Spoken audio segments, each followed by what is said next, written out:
Stiamo andando in cerca della sorgente Pannerate qua del torrente Midella, e lì c'è anche una grotta. Adesso devo andare a prendere la posizione.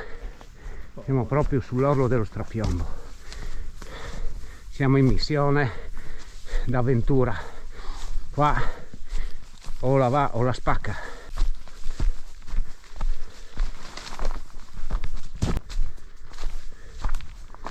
Bel posto però sto qua.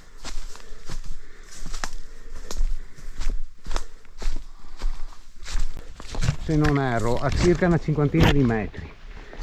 Poi abbiamo una china abbastanza ripida da risalire.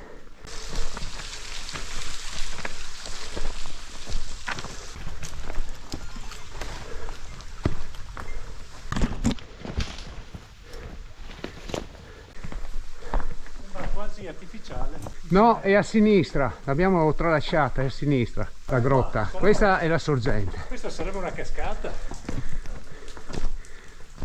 Più che altro una cascata, sì. Qua vedi tutta la fenditura della roccia. Attenzione che qua si sbriciola tutto.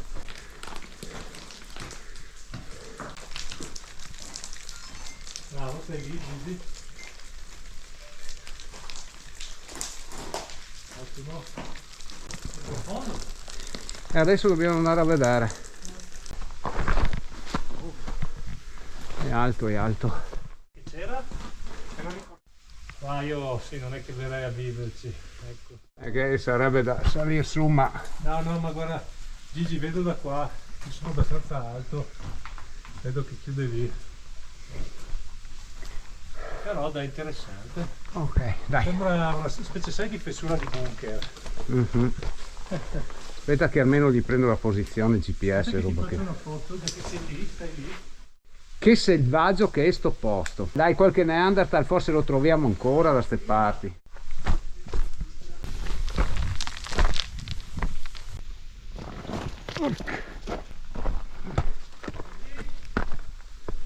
Con calma, io sono vecchio.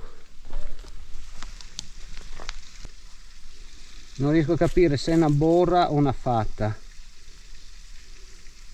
No, è una fatta di volpe probabilmente.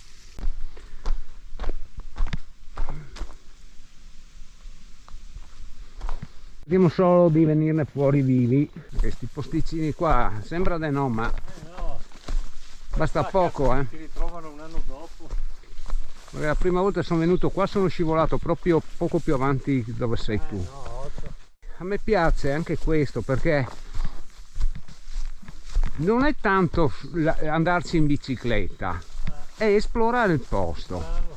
A me piace fermarmi, vedo qualcosa di curioso e voglio andare a vedere che roba è. Non importa se poi devo fare una mezz'ora, un'ora a piedi in giro per il bosco e poi mi perdo.